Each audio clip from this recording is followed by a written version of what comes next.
How you doing? What you brewing, YouTube? Got a new brew here. It's a Brewers Best Continental Pilsner.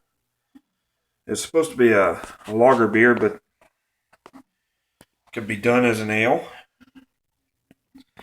I am only doing 5 gallons of this. That's why I'm doing it in the carboy. Uh, I switched out the yeast for a dry ale yeast instead of the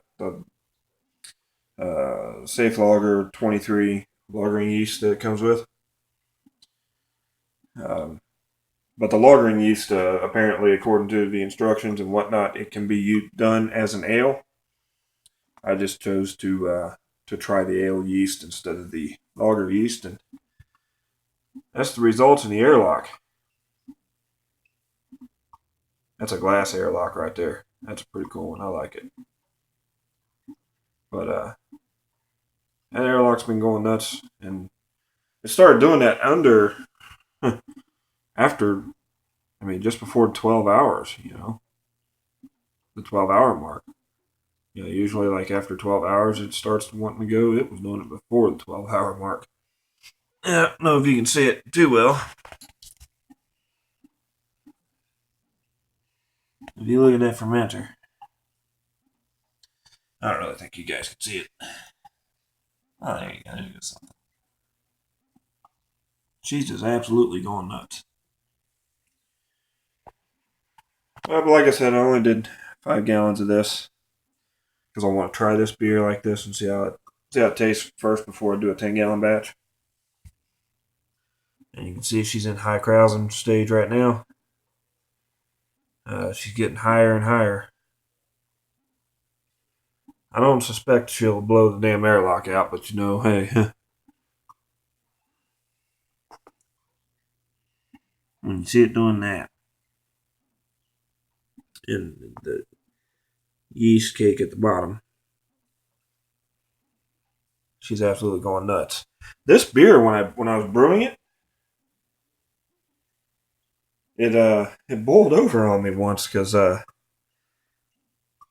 apparently I couldn't get my propane tank to shut off, and eventually I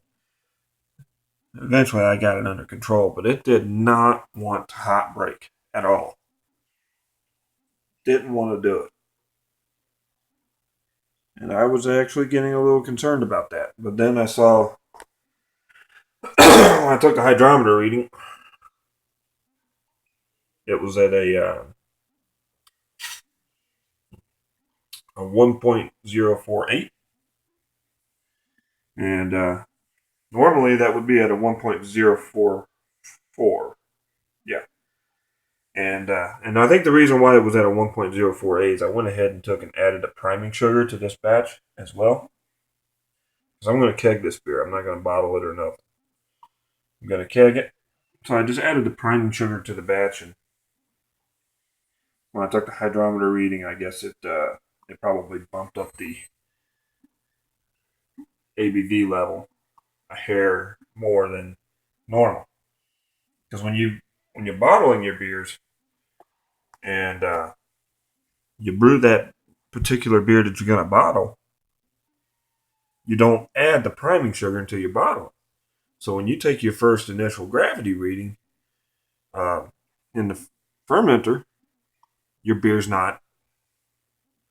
It doesn't have the priming sugar in it, so it wouldn't. ABV rating wouldn't show as high.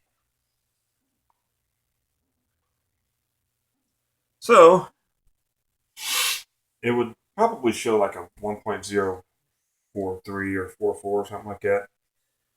This beer here says it's supposed to be between a 1.042 and a 1.044. And I'm at a 1.048. And I think it's only because I added the priming sugar right to the batch. The priming sugar will convert to alcohol. It won't do anything because it won't add any body to the beer because it's quite simply just sugars, and the yeast is going to eat that up. I just wanted to show you that fermentation. Alrighty. Be safe. Cheers and beers.